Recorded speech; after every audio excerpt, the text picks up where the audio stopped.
Vamos a continuar estudiando las cartas apostólicas que hemos estado revisando juntos. Y el tema de hoy, una restauración imposible, lo hemos titulado, que habla sobre la gracia de Dios, que además se repite en la primera carta de Corintios y la segunda carta de Corintios, que vamos a estar estudiando. Un caso muy interesante, cómo Dios alcanzó con su gracia a una persona que parecía que ya no había gran oportunidad para él.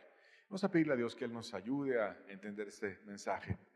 Padre bueno, queremos tu Espíritu, Señor, para que tú vengas y nos hables, Señor. ¿Cuánto te necesitamos, Señor? Ven a bendecirnos, a enseñarnos, a aprender a caminar en tu gracia, porque ¿qué otra cosa nos puede sostener que no seas tú, Señor? Bendito seas. Ayúdanos en el nombre de tu Hijo amado. Amén. Y hablando sobre la gracia, Romanos capítulo 5, verso 20, dice un pasaje hermoso: pero la ley se introdujo para que el pecado abundase. Mas cuando el pecado abundó, sobreabundó la gracia. Aquí nos está enseñando la Biblia cómo Dios, cuando nos enseña sus mandamientos, nos quiere mostrar el camino correcto para la restauración. Y a veces cuando estamos en ese ver nuestra vida, ver ese camino, te sientes por todos lados que hay pecado, el pecado abunda. Pero dice, cuando el pecado abundó, cuando te das cuenta que sí hiciste mal en muchas cosas, sobreabundó la gracia. La mano de Dios, la ayuda de Dios, el que te dé su mano extendida para levantarte donde quiera que exista un problema en tu vida, siempre es más fuerte que el pecado y siempre te puede rescatar, levantar, sacar de cualquier pozo profundo en el cual tú te sientas. Y la Biblia tiene muchas historias de la gracia, personas que parecían irrescatables y encontraron esa gracia hermosa. Una de esas, y las voy a decir sin ir a los pasajes, porque el énfasis en esta sección que estamos estudiando son las cartas apostólicas, pero esa cuestión de la gracia viene en toda la Biblia. El rey Manasés, por ejemplo, tuvo pecados récord. Su padre fue un buen rey y él destruyó la idolatría, pero él, cuando le tocó gobernar, la trajo de fuerza, con mucha fuerza, de vuelta a Israel. El mismo templo de Dios, que era el lugar donde se adoraba al Dios vivo en la tierra, lo llenó de ídolos y lo corrompió por completo.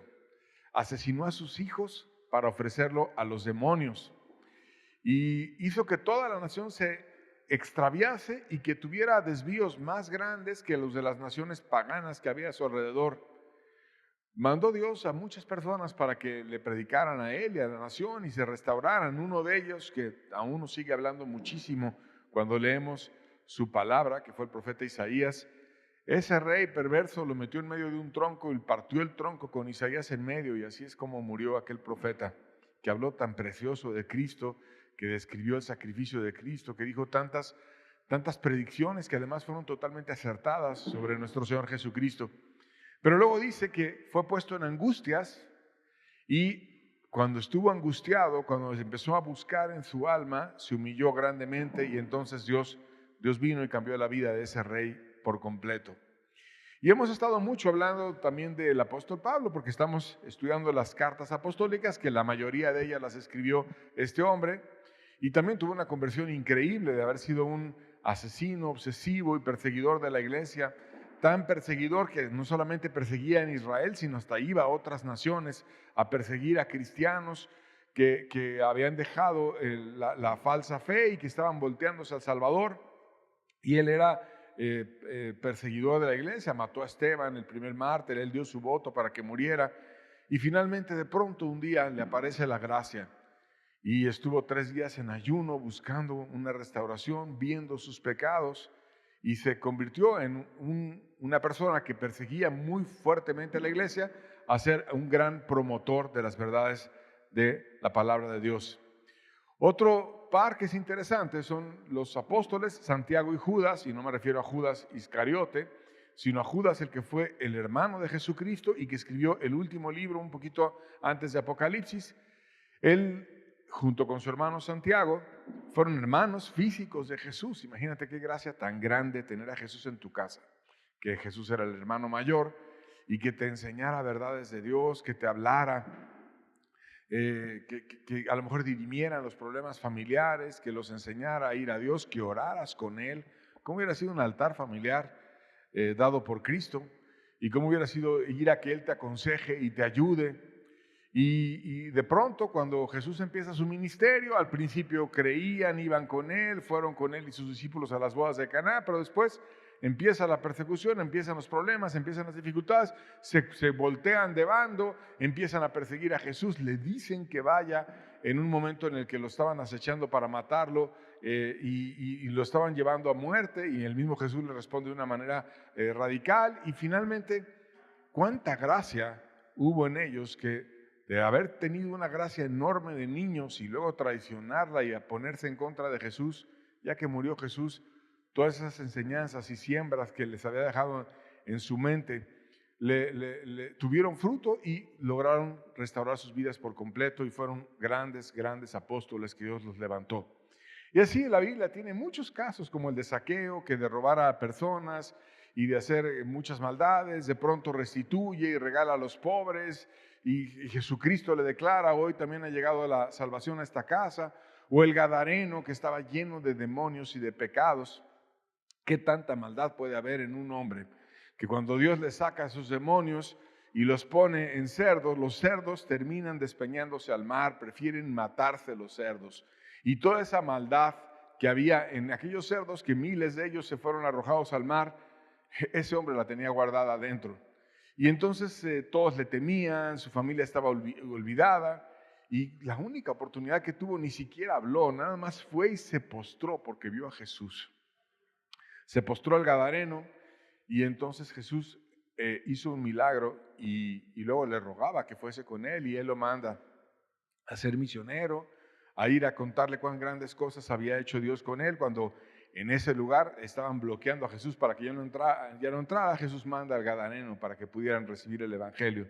Y eso es una gracia enorme, convertirte en un evangelista después de haber sido una persona que estaba llena de demonios. Dios lo hizo, y lo hizo para que él pudiera también restaurar a su familia y pudiera tener ese favor enorme. Entonces, un milagro increíble el que pasó en la vida de estas personas. Y normalmente cuando Dios extiende su mano y quiere rescatar lo que parece imposible, porque si tú vieras la vida de Manasés después de haber partido a Isaías en un tronco, o la vida del gadareno que ya estaba en panteones y con cadenas, o la vida de cualquiera de ellos, parecería humanamente imposible, y Dios hace lo imposible posible. Y el ciclo repetitivo que se suele dar cuando viene una gracia es que hay un contexto de gran necesidad. Hay algo que quiere ser resuelto, que necesita ser atendido, y para atender esa gran necesidad, entonces se ofrece un regalo, una bendición, en este caso de Dios, que cambia el estado de la persona que está en gran necesidad. Para confirmar el regalo, debe de hacerse a la manera del que está otorgando la gracia. Viene la persona que te da la gracia y te dice: bueno, sí, te doy el regalo, es gratis, pero bueno, necesitas hacer esto o lo otro. Normalmente pasa así. Y quien aprovecha la gracia cambia, y quien la desaprovecha, pues al no cumplir las condiciones, pierde su oportunidad. Y esto pasa en todos lados. Y este ciclo, precisamente, de quienes la aprovechan, quienes no la aprovechan, etcétera, se ve en el segundo libro de Corintios, con una persona gravemente en pecado y con la iglesia que también cayó en pecado, y que Dios vino, dio su gracia y restauró por completo a la parte de la iglesia que quiso ser restaurada, y también a aquella persona que había tenido un desvío muy grande. Pero ese ciclo es universal, no solamente viene en la Biblia, viene en todos lados, que se extienden oportunidades de gracia y se aprovechan o se desaprovechan.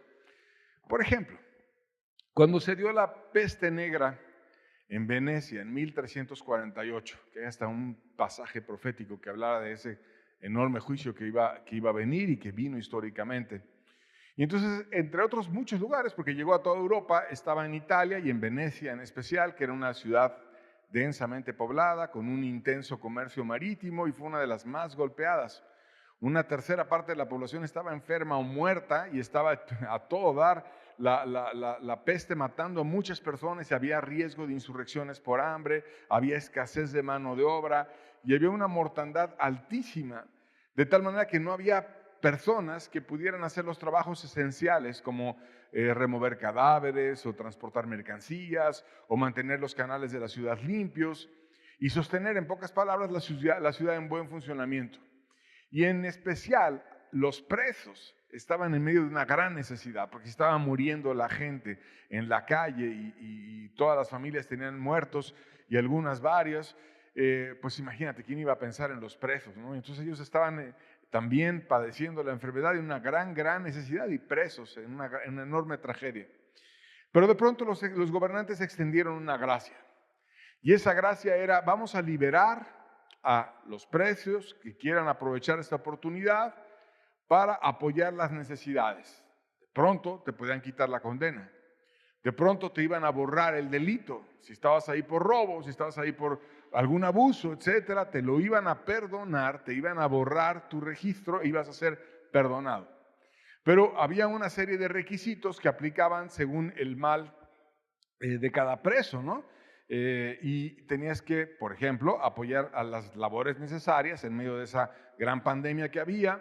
Debías de apoyar en las tareas más urgentes, debías ayudar a enterrar a los muertos, debías de quemar la ropa que estaba infectada, debías de ayudar a desinfectar a las viviendas, a transportar suministros, a limpiar los canales y los basureros, las cosas que eran necesarias en la ciudad y que no había mano de obra y que nadie iba a ser contratado en una situación así de otro lugar para arriesgar su vida.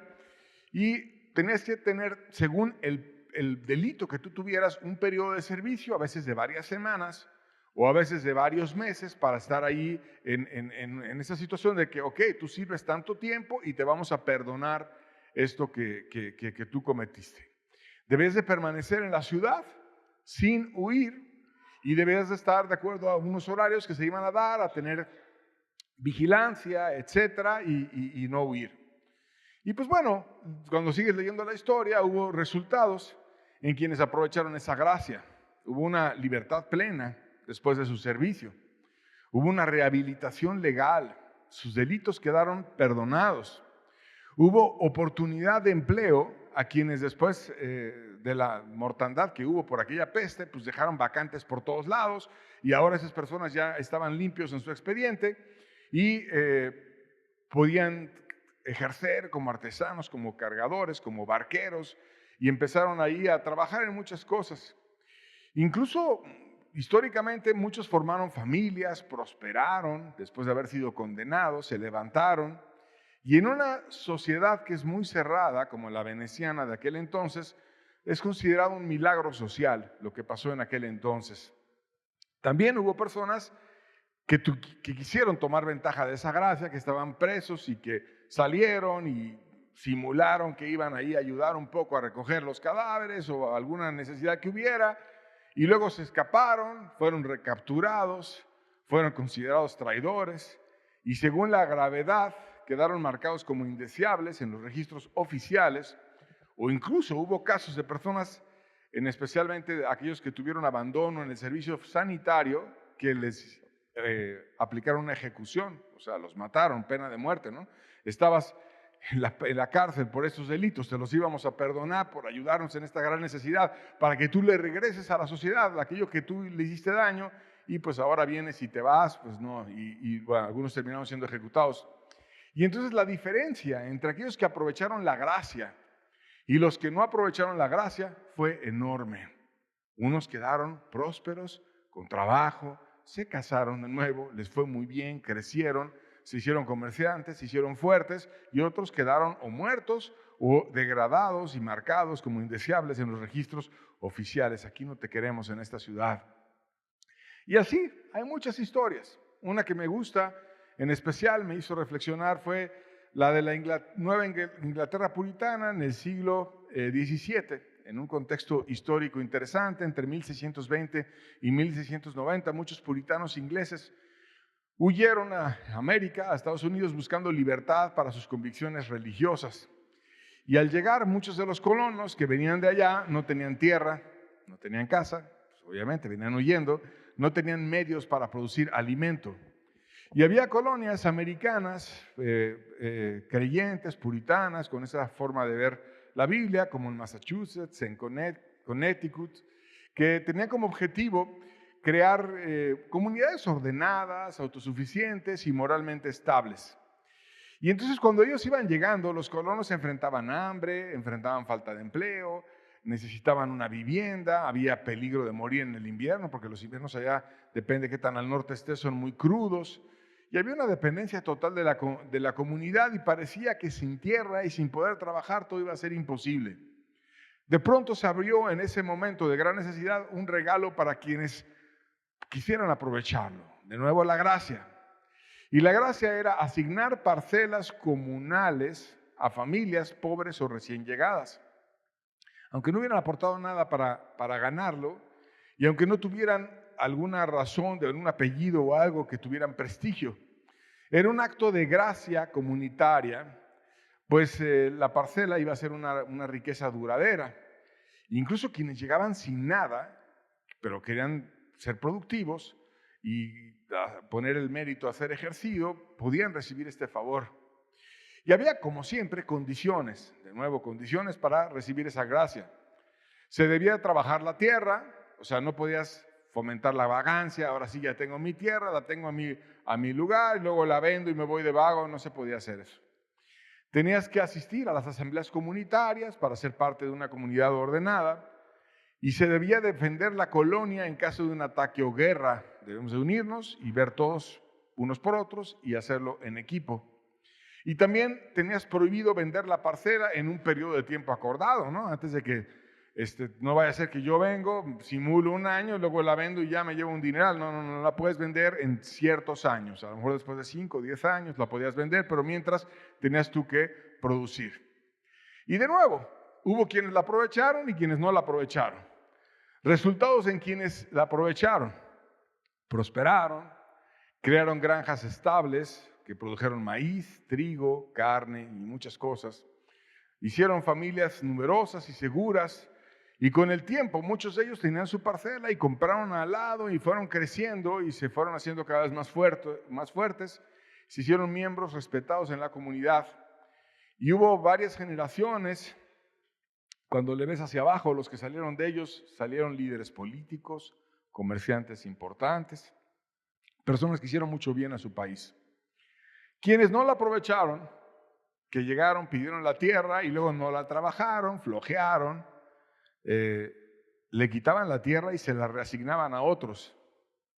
Otros fueron expulsados de la colonia, que era un castigo común por indisciplina o por vagancia. Y algunos terminaron vagando entre asentamientos en una pobreza crónica y era un contraste notable. Los obedientes entraban en estabilidad y prosperidad y los que no cumplían con aquella gracia extendida se quedaban marginados. Y eso pasa cuando hay oportunidades. Y Dios nos narra, en este caso de las cartas de Corinto que estamos estudiando, una oportunidad muy grande que le dio a un hombre que había tenido un desvío enorme. Y lo vimos cuando estábamos caminando por la primera carta de Corinto. No lo voy a retomar en su totalidad, sino ahora me voy a enfatizar porque esa persona se menciona en la segunda carta y vamos a ver la segunda parte de esa historia. Y solamente lo voy a recordar para hacer memoria de cuál había sido el desvío de esta persona. Entonces, un caso de inmoralidad que había además sido tolerado por la iglesia. 1 Corintios 5, versos 1 al 2, recordamos lo que estudiamos en aquel entonces, dice: de cierto se oye que hay entre vosotros fornicación, y tal fornicación que ni aún se nombra entre los gentiles, tanto que alguno tiene la mujer de su padre, y vosotros estáis envanecidos. ¿No debierais más bien haberos lamentado para que fuese quitado de medio de vosotros el que cometió tal acción? Y aquí está Pablo diciendo: miren, ahora sí en la iglesia hicieron récord. Hicieron cosas tan graves que ni aún en la gente que no viene a la iglesia pasa. Tanto que uno tiene a la mujer de su padre. Resulta muy difícil pensar que tuviera a su madre, pero quizás parece lógico que el padre había quedado viudo o por alguna razón se había vuelto a casar y a esa mujer del padre el hijo la seduce y tiene ahora a la mujer de su padre. ¿Cómo se sentiría el padre? Imagínate la tragedia del padre, ¿no? ¿Y dónde está tu hijo? No, pues está viviendo con mi ex. Y bueno, no es que sea mi ex legalmente, ¿no? Porque todavía estoy casado con ella, pero ya no vive conmigo, vive con mi hijo. Y lo peor de todo es que después de que me está poniendo el cuerno con mi ex, pues se va a la iglesia. Y ahí está la iglesia levantando las manos y todo. ¿Y la iglesia qué dice? Lo tolera. Le llaman hermano, no se lamenta. Y si nosotros nos ponemos a pensar en la tragedia de ese hombre, pues es qué aberración. ¿Cómo puede pasar algo así? ¿Cómo puede ocurrir algo y que la iglesia lo fomente y lo tolere? Entonces Pablo les enseñó a juzgar el caso y a poner atención en las cosas de adentro. Verso 12 de 1 Corintios 5 dice, porque ¿qué razón tendría yo para juzgar a los que están afuera y no juzgáis vosotros a los que están dentro? O sea, les reprende. ¿Por qué toleraron en la iglesia algo así? ¿Por qué si los que ni adoran a Dios no soportarían algo, tú lo toleras? ¿Dónde está tu celo? Parecía una iglesia tibia, acomodada, ciega, y que no estaba teniendo una característica adecuada de juzgar las cosas y ayudar a aquella persona, porque necesitaba ser ayudada, oye, estás haciendo una aberración enorme. Eso de que de por sí el adulterio es espantoso, pero cuando tú estás adulterando con la que era mujer de tu padre, pues viene a ser una deslealtad, una falta de honra en tu padre, en tu familia, es una aberración por completo. Y es triste estas historias. A veces cuando tú empiezas a platicar con personas, hay adulterios entre hermanas, hermanos que van y adulteran con la cuñada, con cada historia que he encontrado que es espantoso. Seguramente tú sabrás de ese tipo de historias, pero dañan mucho a la familia. Pablo enfrentó la situación y nos enseña en la segunda carta de Corinto verdades de cómo se enfrentan esas situaciones. Y se deben de enfrentar con la única herramienta que nos ayuda a llegar a la raíz de todo, que es la verdad. Segunda Corintios 13, verso 8, dice, porque nada podemos contra la verdad, sino por la verdad. Nada podemos contra la verdad, sino por la verdad. Nunca podemos estar en contra de la verdad. Es un principio. ¿Qué es la verdad? Pues en pocas palabras, la verdad es lo que es. Cuando dices lo que pasó, los hechos reales, sin agregarle y sin quitarle. La verdad es lo que es sin ponerle maquillaje para que se oiga más cómodo o más agradable. La verdad es la verdad, no se relativiza, no se dice, no, si lo ves desde este ángulo, que no sé. La verdad son hechos claros, objetivos, concretos y en base a la verdad, y solamente la verdad, se pueden juzgar las cosas. La verdad es algo que está entrelazado a Dios, porque Cristo mismo dijo que Él era la verdad. Y en Apocalipsis, cuando se presenta, Él dice que Él es el testigo fiel y verdadero. Y Él es un testigo que está en todos los actos de nuestra vida, porque es Dios, porque es todopoderoso, porque no hay ninguna limitación ni en tus pensamientos, ni en ningún momento en el cual Él no te esté viendo. No nos podemos esconder de Dios. Y a lo mejor nadie ve cuando subes a una mujer y la llevas a un motel y nadie te vio. De hecho, tienden en especial las mujeres a esconderse, a ver en el asiento de atrás o que no me vea, o te agachas y luego en el motel llegas y cierras la cortina para que no se vea, y ya hasta que estás, normalmente así es la gente, y ya hasta que estás ahí, entonces ya ya estoy yo con él para que nadie vea. Pero siempre hay uno que ve. Cristo ve. Siempre ve. No te puede dejar de ver. Él es el testigo fiel y verdadero. A lo mejor no se enteró tu pareja o tu madre o tus hijos y nadie supo, pero Él lo ve. Él lo ve. Todo lo ve. Y no le escondemos nada. Él sabe los pensamientos. Como dijo el salmista, antes de que salga la palabra de mi boca, aquí tú la sabes toda. Nuestra mente está totalmente clara para Él. Si nosotros tenemos confusión mental en algo, para Él no hay confusión. Y Él te ve y es como si fuera una pecera tu mente y sabe cuando hay lujuria, cuando hay odio, cuando hay rencor, cuando hay amargura. Y aun cuando estamos enrollados en nuestros pecados y no lo queremos confesar, Él lo sabe. Está todo enrollado, está enredado, pero no lo quiere decir. De tal manera que la verdad es lo que hay en la vida de cada quien. Y Cristo lo ve absolutamente todo. Y dice Pablo, nada podemos contra la verdad. ¿Por qué? Porque Cristo nunca se va a vender. Porque Él no va a cambiar el testimonio de lo que pasó. Porque lo que pasó, pasó. Y no lo podemos cambiar. No podemos decir como que no. No podemos hacer como cuando tenemos una justicia a medias, que la justicia normalmente se representa con esa balanza y la justicia que es representada como yo no veo, ¿no? No veo porque la justicia y la balanza es la misma para todos. Lo mismo para el rico, lo mismo para el pobre, lo mismo para el que tiene influencias que para el que no tiene influencias, pero sabemos que la verdad en este mundo corrupto eso no pasa. La justicia, por supuesto, la justicia humana que tiene bien abiertos los ojos y que no le va igual al que tiene dinero que al que no tiene dinero.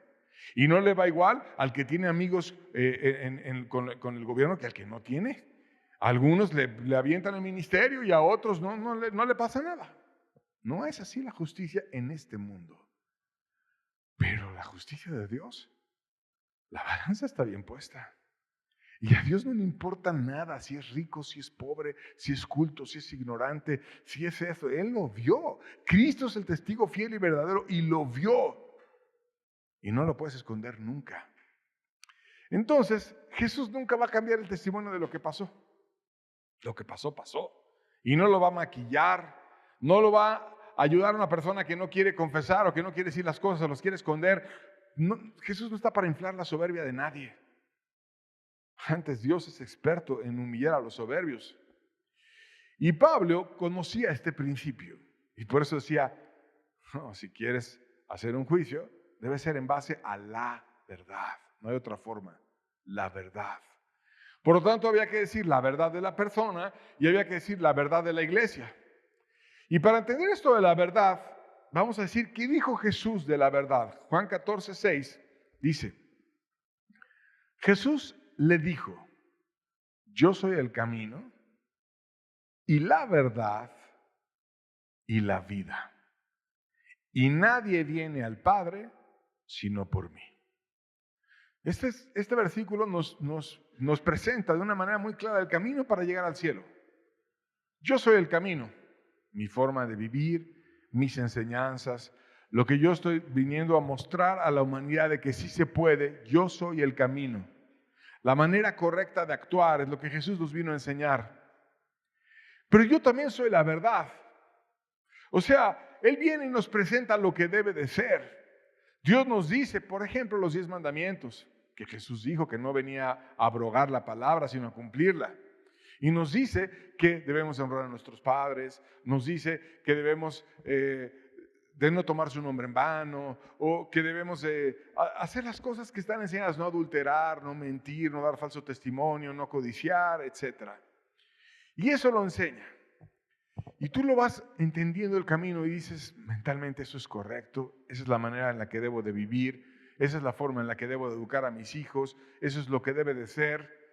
Pero de pronto viene la verdad, aquel testigo fiel y verdadero que te vio en todo momento y que sabe, pues aquí dice que no codicies, pero ¿cuántas veces has codiciado? Y yo te vi y tú lo sabes y yo también. Y a lo mejor los demás no se dieron cuenta, pero yo te vi. Y nuestras miradas están transparentes a sus ojos. O dice que perdones y mira cuántas cosas tienes contra este y contra aquello y tú lo sabes y yo lo sé. Entonces viene el camino, nos lo enseña y luego viene la verdad. La verdad es que estás muy lejos del camino. La verdad es que no andas en ese camino. La verdad es que necesitas restaurarte y cambiar muchas cosas en tu corazón para que tú puedas venir al camino. Este es el camino y tú no estás en ese camino. El camino es Jesús y tú estás bien lejos. Estás en puro egoísmo, estás en una forma inadecuada de vivir. Entonces, ¿qué pasa? Viene la opción. O tú dices, sí es cierto, Señor, yo no estoy en tu camino. Y tomas el decir, yo necesito vivir de acuerdo a la verdad. Necesito enfrentarme y confesar y reconocer, no andar de hipócrita, no andar en apariencias. ¿Para qué le haces, hombre? Pues si adulteraste, adulteraste. Pues si hiciste esto, si mataste, mataste. Si hiciste cualquier maldad, pues la hiciste.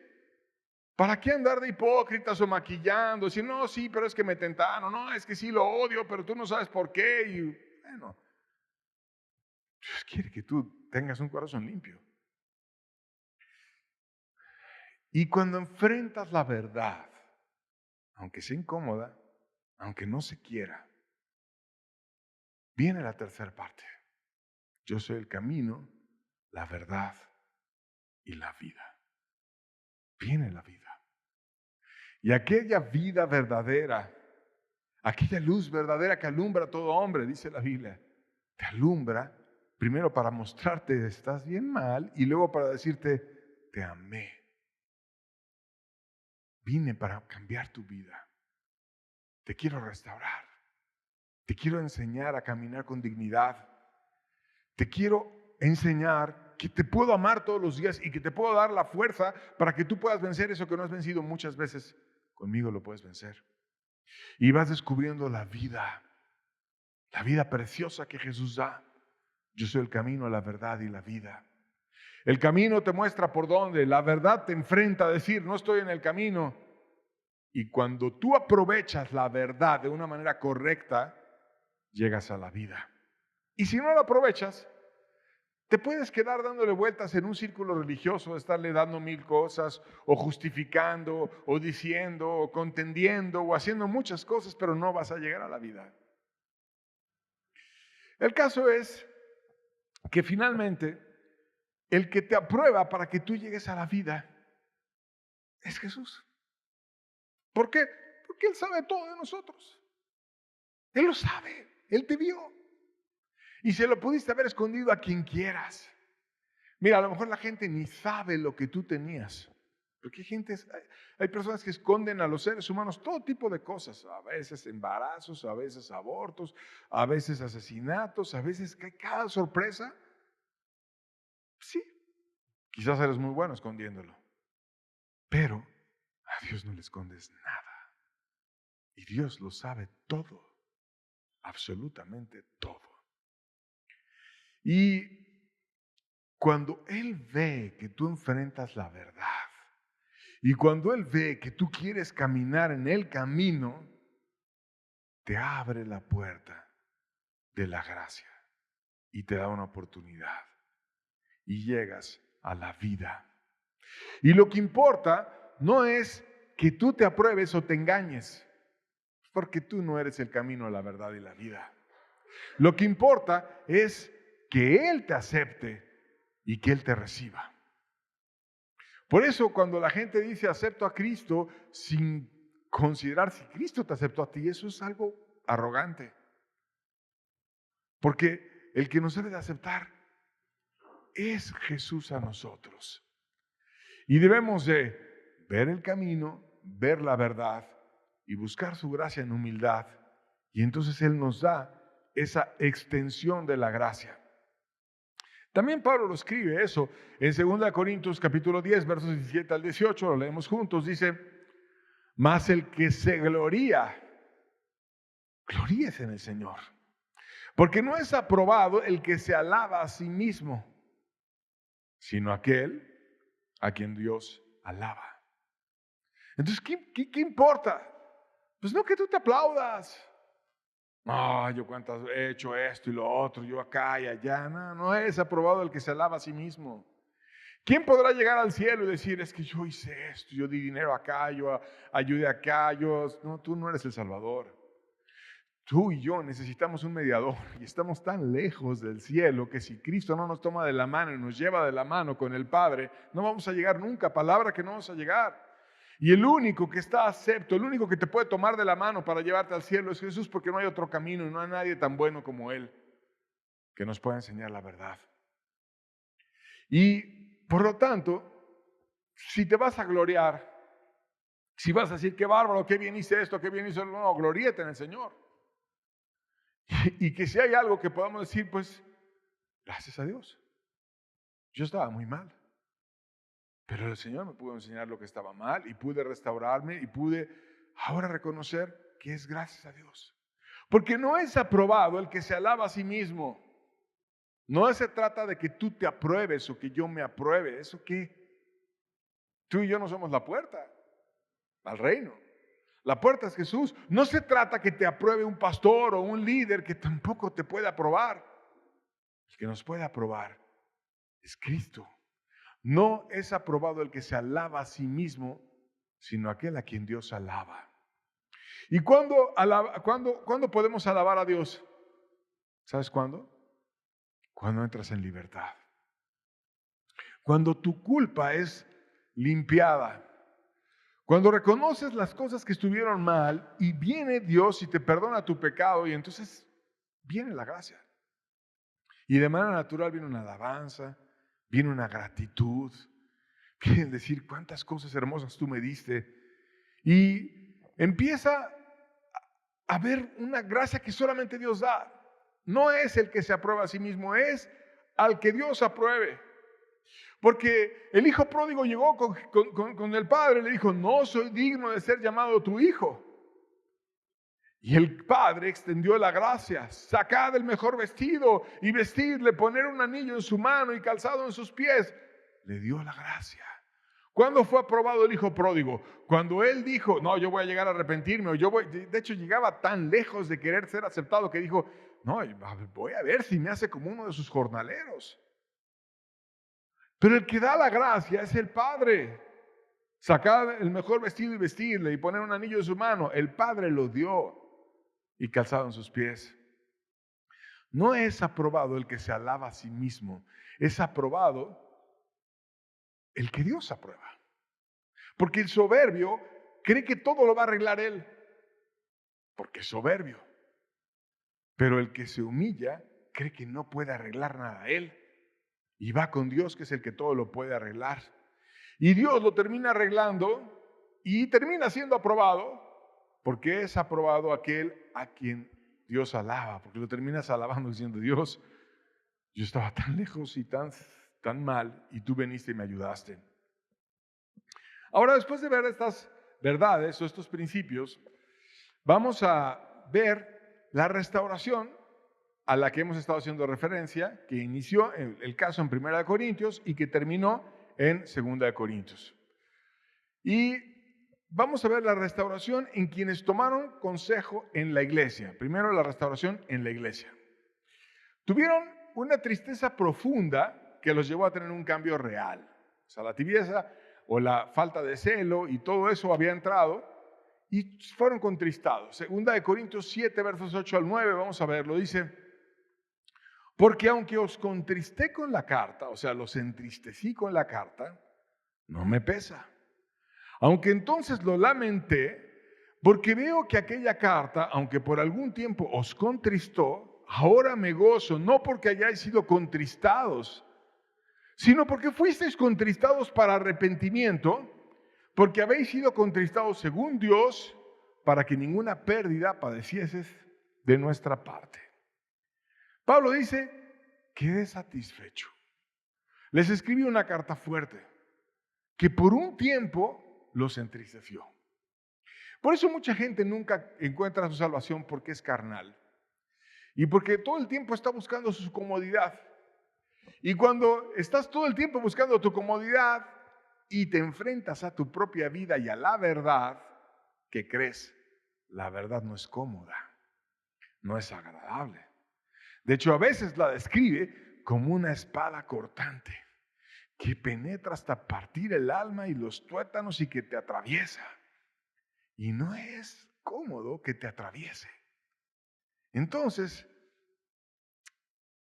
estas personas no fueron carnales. O sea, no fueron, ay, voy a buscar mi comodidad. No, eso de ver mis pecados está muy desagradable. No voy a ver. No hicieron eso.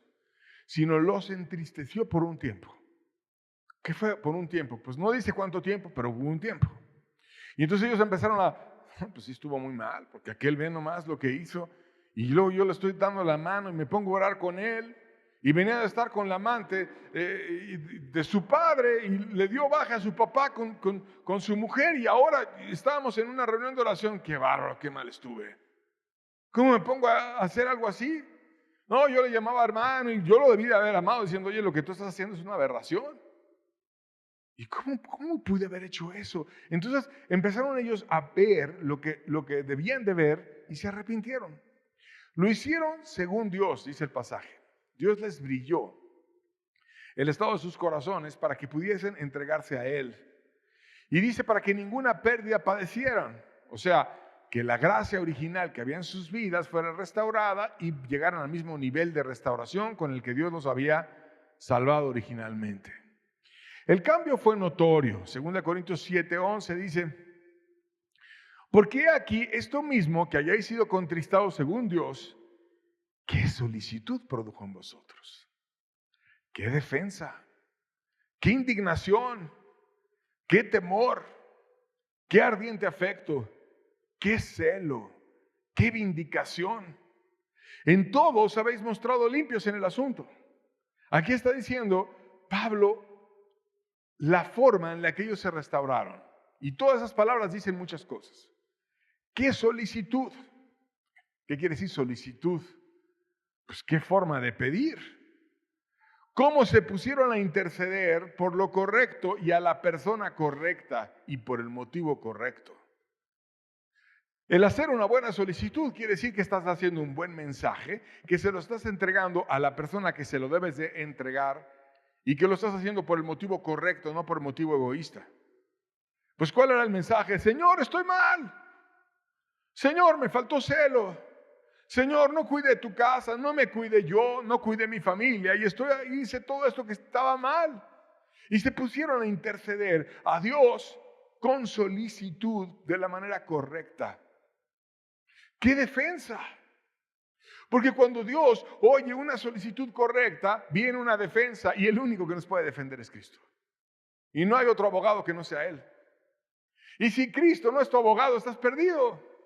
Porque si tu defensa es que me invitó a alguien a una reunión, o que me dijo a alguien, o que yo pasé el curso de no sé qué, o que fui a la campaña de acá o de allá, no sirve de nada. Porque no es un hermano, no es un hombre. Cristo es el abogado. Y cuando Cristo se presenta y defiende a alguien y le da los frutos y le da la gracia, se ve. ¿Quién acusará a los escogidos de Dios? Dios es el que justifica, dice la Biblia. Y cuando Cristo viene y restaura el corazón, qué indignación, qué molestia por haber caído, qué dolor por haber pisoteado la gracia y qué temor que ya nunca se me ocurra hacer algo así, que ya nunca vuelva a desviarme a caer en algo así. Qué ardiente afecto. Ahora ya tengo un fervor por la iglesia. Ahora ya no vuelvo a ver que vuelva a venir otro perverso aquí. Ahora voy a ver porque todo esto sea limpio de la manera en la que Dios merece. Ahora es un afecto ardiente, no es un amor tibio, un amor que todo lo esconde, un amor humanista que deja pasar a una persona así. ¡Qué aberración! No, qué celo. Celo por lo justo, celo por poner en primer lugar a Dios, celo por no vivir en base a lo que el hombre diga, sino en base a lo que Dios diga, y yo voy a andar en base a lo que Dios diga. ¡Qué vindicación! Se mostró que el que tenía la razón era Dios. Pablo nos restauró con su carta y nos llevó a Dios y él era el correcto, yo estaba mal. Sea Dios veraz y todo hombre mentiroso. Yo voy a vindicar a Dios, no a mí. Voy a vindicar a Dios. En todo se han mostrado limpios en el asunto. O sea, lavaron sus pecados bien, pues. No es así como una manchita, ¿no? Porque mucha gente quiere arreglar sus pecados como cuando, se me cayó un poquito de salsa y te limpias así con agua y ya se seca después y ya. No es así. Porque Jesucristo dijo, nadie pone remiendo nuevo en vestido viejo. Él lo que quiere es cambiarte por completo el vestido. Que te des cuenta que no es una manchita aquí, es una acá, una acá, una acá, una en todos lados. Hasta que dices, es un cochinero este que estoy usando.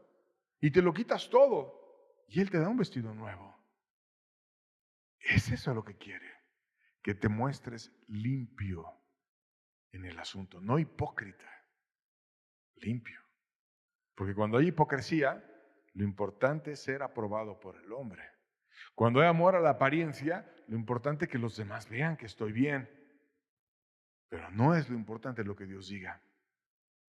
Tito, que era el ministro que le sirvió, que Pablo envió, estaba bien agradecido con Dios. 2 Corintios 7:13 dice, por esto hemos sido consolados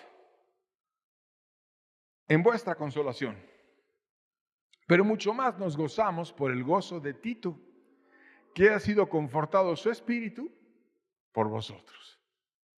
Imagínate a Tito de regreso después de ir a Corinto y ver todo el cochinero que había. Pablo no fue, les lleva a Tito la carta, empieza a hablar con ellos, les lee la carta, algunos van a revisar las cosas que tenían que ver, etc. Y de pronto ese dolor que sentía, esa intercesión que hacía Tito, ese hablar con la gente para que pudiera ser restaurada, empieza Dios a hacer un milagro con aquellos que habían sido limpios en el asunto y empezaron a arreglar sus cosas. Y ya no era un dolor de cabeza para el ministro. Ahora eran un gozo. Ver a una iglesia caminando en base a los principios cristianos es un gozo. Y fue consolado. Imagínate a Tito regresando con Pablo. Oye, qué bonito estuvo eso de Corinto. Hubieras visto cómo cambiaron, cómo restauraron las cosas. Y entonces Pablo, después de ese reporte que hace Tito, les da la segunda carta de Corinto que acabamos de leer y les dice, qué solicitud, qué defensa, qué indignación, qué ardiente afecto, qué celo, qué bonito, lo arreglaron bien. Vieron las cosas que tenían que ver, lo vieron bien y se arregló bien. Pero no solamente en ellos, la gracia fue abundante también para el pecador, aquel adúltero que le andaba bajando a la esposa al papá. Fíjate lo que hizo la iglesia restaurada. 2 Corintios 2, versos 5 al 6, fue reprendido por muchos, dice. Pero si alguno me ha causado tristeza, no me la ha causado a mí solo, sino en cierto modo, por no exagerar, a todos vosotros. Le basta a tal persona esta reprensión hecha por muchos. O sea, sí, decía Pablo, no lo vamos a esconder porque no podemos nada contra la verdad. Hubo una tristeza que me hicieron a mí y que le hicieron a muchos. Y esos muchos que antes callaron, ahora reprendían. No nos dice cómo fue reprendido por muchos, pero podemos imaginarlos.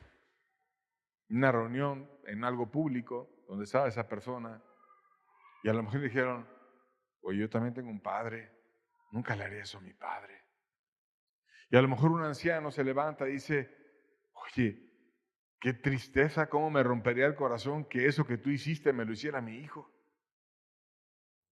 U otro dice, oye, yo era bien adúltero y bien fornicario, pero desde que vine a Cristo dejé todo eso. Y ahora soy leal a mi esposa.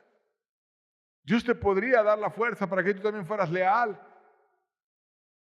Y luego se levanta otro que a lo mejor dice, oye, yo ni siquiera me he casado y me he guardado y soy virgen. ¿Y tú? ¿Por qué no te aguantas? ¿Por qué no te esperas a tener algo digno? Y así empezaron a pasar exhortaciones. Y dice un salmo que el justo me castigue será un favor. Y que me reprenda va a ser un excelente bálsamo. Y una iglesia que anduvo tolerando y que no decía nada y que ahora se puso a hablar, Dios la usa para reprender a aquel que había caído en algo muy aberrante. Finalmente fue consolado y recibido aquel hombre. 2 Corintios 2, versos 7 al 8, dice, así que al contrario, vosotros más bien debéis perdonarle y consolarle para que no sea consumido de demasiada tristeza. Por lo cual os ruego que confirméis el amor para con él. Entonces, les está diciendo que iba a haber perdón y consuelo. ¿Por qué va a haber perdón y consuelo? Porque ese hombre que fue amado a través de las reprensiones estaba roto, estaba arrepentido, estaba dolido. ¿Por qué dice que no se ha consumido de tanta tristeza? Porque su corazón estaba tratado. Estaba deprimidísimo, se sentía muy mal por lo que había hecho. Y su amor fue confirmado. ¿Cómo recibió amor? Pues a través de la verdad. Porque si quieres amar a alguien hay que decir la verdad. Y nada podemos en contra de la verdad, sino por la verdad. Y tuvo el privilegio aquel hombre de unirse al club de las restauraciones más célebres en la Biblia. La de Manasés, la del Gadareno, la del hijo pródigo, la del fornicario de Corinto, que fue restaurado en 2 de Corintios. Pero cuando se extiende la gracia, siempre hay quien la aprovecha, como este hombre que la aprovechó, o como la parte de la iglesia que se restauró, y quien no la aprovecha. Y ese quien no la aprovecha, al igual que los que salieron en la peste negra de la cárcel y se fueron un tiempo y luego abandonaron todo, o los que llegaron allá con la tierra que les daban en las colonias americanas al inicio y la agarraron y después se fueron a vagar y luego la dejaron tirada. También Pablo sentía que había quienes no la habían aprovechado. Y entonces en la segunda carta de Corintios, les habla a ese grupo que parecía no haber aprovechado la gracia, para que anduvieran en base al fruto y no a la apariencia. 2 Corintios 12, versos 20 al 21 dice: pues me temo que cuando llegue no os halle tales como quiero, y yo sea hallado de vosotros cual no queréis. O sea, va a haber una severidad que no quieres. Porque hay entre vosotros contiendas, envidias, iras, divisiones, maledicencias, murmuraciones, soberbias, desórdenes, que cuando vuelva me humille entre vosotros y quizás tenga que llorar por muchos de los que antes han pecado y no se han arrepentido de la inmundicia y fornicación y lascivia que han cometido. Fíjate qué interesante manera de Pablo de argumentar. Hay algunos que no se han restaurado. ¿Por qué? Porque me temo. ¿Y quién le ponía ese temor al apóstol? Pues Dios. Que algunos anden y empiezan a decir cosas que no parecen tan escandalosas. Porque cuando vemos el pecado de aquel hombre, y dices, oye, qué mal que ese hombre le dio baje a su papá y se llevó de amante a la mujer de su padre, y a nosotros mismos nos genera repudio la vida de un hombre así. Pero ese hombre acabó roto, acabó humillado, acabó restaurado. Y decía Pablo, y hay otros que tienen pecados, entre comillas, no tan escandalosos, que son envidiosos, o iracundos, o que andan dividiendo, o que son maledicientes y andan hablando mal, o que murmuran, o que son soberbios, o que son en desórdenes andan.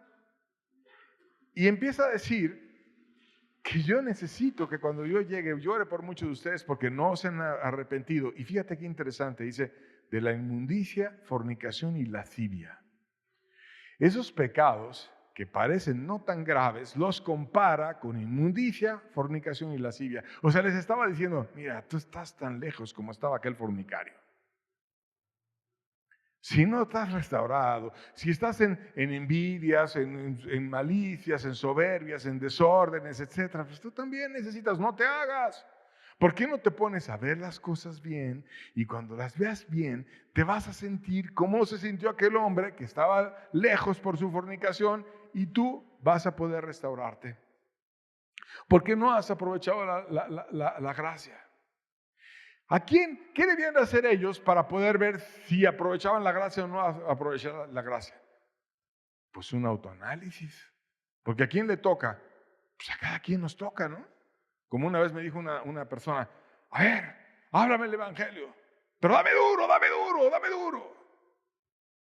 Pues no se trata que yo le dé duro, si no es que saque un bate y me lo agarre a batazos, no. ¿Qué le toca a la persona? Ver su responsabilidad de él, no es que yo lo vea, yo no soy Dios. Tiene que humillarse, tiene que ver qué le habla a Dios. ¿A quién le toca? Pues te toca a ti. Decía Pablo, a ver, hay murmuraciones, hay iras, hay maledicencias, hay soberbias, hay desórdenes, hay divisiones. Ahí está, no está, hombre, pues nada puedes contra la verdad. Te toca verlo a ti. Entonces, invita en la carta a hacer un autoanálisis, 2 Corintios 13:5. Examinaos a vosotros mismos si estáis en la fe. ¿Quién se tiene que examinar? Nosotros mismos. Examinaos a vosotros mismos si estáis en la fe. Probaos a vosotros mismos. O sea, cuando viene una crisis, cuando viene este problema, ¿cómo reacciono? ¿Me salgo de mis casillas y exploto y me pongo a gritar? ¿Me pongo iracundo y golpeo a mi esposa o a mi esposo? ¿O hago tonterías? ¿O qué hago? ¿O me espero y me domino? Probaos a vosotros mismos. ¿O no conocéis vosotros mismos que Jesucristo está en vosotros? Porque finalmente la prueba más grande es que Jesús está contigo. Que Él te perdonó. Que Él te llevó a la vida. Que oras y lo encuentras. Que alabas y no es una alabanza muerta. Que está Él allí. ¿O no conocéis a vosotros mismos que Jesucristo está en vosotros? Y si no está en ti, te dice, a menos que estéis reprobados. Pues para que esté, ¿qué necesitas? Pues reconocer que no está. ¿Cómo vas a buscar lo que crees que tienes? No hay gracia para el que cree que no necesita la gracia. Entonces, ese mismo ciclo de está la necesidad, se extiende la gracia, una persona aprovecha la gracia, cumple los requisitos para la gracia y la recibe y cambia su vida, y otra persona no cumple los requisitos para la gracia, por lo tanto no la recibe y no cambia su vida, se da en la segunda carta de Corintios. ¿Y qué aprendemos de todo esto? Pues aprendemos que lo importante es que alcancemos la vida, que Dios sea aquel que podamos disfrutar en nuestra vida, que podamos alcanzar la gracia. Porque si nos hacemos religiosos, estar siempre oyendo y oyendo y dándole vueltas y vueltas y vueltas y vueltas y vueltas. En la Biblia hay casos de generaciones que estuvieron 40 años bajando en el desierto. Y yo sé que hay quienes han alcanzado la gracia, pero quizás tú no la has alcanzado. Pero Dios se la quiere extender. ¿Por qué? Porque Él es muy bueno. Porque dice la Biblia, yo no quiero la muerte del que muere. No la quiero, porque murió por ti en la cruz. Porque todavía su mano está extendida y porque te ama. Y porque te hizo y porque te ve. Y ve tus actitudes. Y sabe. Y es así como cuando, no te hagas. No te hagas. Tú y yo sabemos que la necesitas. Tú y yo sabemos que no estás perdonado. Tú y yo sabemos que eres indiferente. Tú y yo sabemos que te falta esto y esto otro. Y si Dios lo sabe, ¿qué hacer? Nada podemos contra la verdad, sino por la verdad. Enfrentar la verdad. Aunque la verdad sea dura, aunque la verdad sea incómoda, aunque la verdad entristezca por algún tiempo, pero te lleva a la vida. Y más vale hacerlo bien que medio hacerlo y que se haga peor la rotura y más grande el problema y no hay gracia. Cristo es nuestra última solución. Romanos 5, versos 20 al 21. Con este pasaje terminamos. Pero la ley se introdujo para que el pecado abundase. Mas cuando el pecado abundó, sobreabundó la gracia. Y leemos el 21 que no habíamos leído. Para que así como el pecado reinó para la muerte, así también la gracia reine por la justicia para la vida eterna mediante Jesucristo, Señor nuestro. Que ya no sea una vida sin gracia. Que sea una vida con el favor de Dios y que ese favor de Dios reine en nosotros. Y que tengamos su justicia eterna. O sea, si Dios te declara justo, ¿quién te va a condenar? ¿Quién te va a acusar? Por la eternidad, dice. Y si ahora nos reconciliamos con Dios, Él va a ser nuestro Rey, nuestro Señor.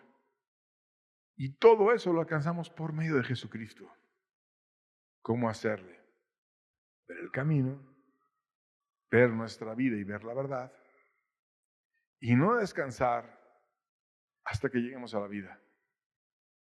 Y esa es la verdad y la vida.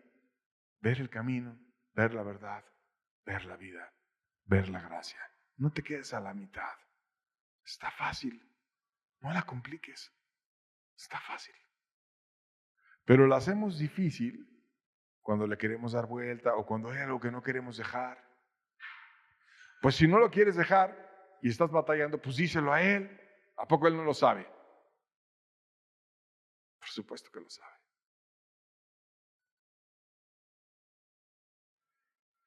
Una vez iba con mi hijo manejando y era un bebé. Iba en el carro así, en la sillita, e íbamos así, iba yo manejando y él iba al lado en la sillita del bebé, ¿no? Y estaba haciéndolo así, cabeceando y cabeceando. Y yo le decía, te estás quedando dormido, ponte así recargado en las manos, ¿no? Porque luego cabecean y se puede pegar. Y empezó, no me estoy quedando dormido, no me estoy quedando dormido, no me estoy quedando dormido. Y yo lo veía y dice, pues obviamente se está quedando dormido. Pero cuando lo vi así en esas necesidades que a veces le dan a los bebés, me puse a pensar, a veces así somos con Dios. Yo lo veo tan obvio que se está quedando dormido, pero el otro no acepta. Y así Dios nos ve. Te hace falta. No, estamos así en esa edad. No quiere más que tu bien. ¿Por qué no dejar de darle vueltas? Y cuando llegues a encontrar la verdad y digas, ¿cuántos pecados tengo? Mira cómo aquí, me pongo a ver las obras de la carne y creo que no hay ninguna que no hubiera hecho. Hay una promesa. Cuando el pecado abundó, sobreabundó la gracia. Sobreabundó la gracia. Dios es más grande que tus religiosidades, más grande que tus soberbias, más grande que tus adulterios, más grande que tus fornicaciones y tus vanidades y tus malicias y tus rencores y los míos. Dios es bueno y te quiere ayudar. Cuando el pecado abundó, sobreabundó la gracia. Pero ¿quién querrá ver en su vida que el pecado abunde? Porque eso no agrada a la carne. Pero si lo quieres ver y ver bien y enfrentarte a la verdad, Dios te va a dar la mano y te va a sacar de ahí. Así que no es el fin del mundo si terminaste la campaña y dices, no encontré, pues la puedes encontrar. Dios no está amarrado a ninguna campaña o amarrado a nada. La gracia de Dios está ahí. Y te puede alcanzar en cualquier lugar, en tu casa, en donde sea, en la noche, en el día. ¿Qué importa? Dios no se ha cortado la mano de Jehová para salvar, ni se ha grabado su oído para oír. No está sordo ni manco. Es Dios y todo lo puede. Y donde abunda el pecado, sobreabunda la gracia. Pero ¿querrás ver tu pecado? Velo. Y Él te va a llevar a la gracia. Amén. Bueno, entonces de tarea, examinaos a vosotros mismos si estáis en la fe. ¿Ok? Nos vemos la siguiente semana para continuar estudiando verdades importantes de las cartas apostólicas que Dios nos está hablando. Dios los bendiga, estamos despedidos. Que tengan bonita tarde.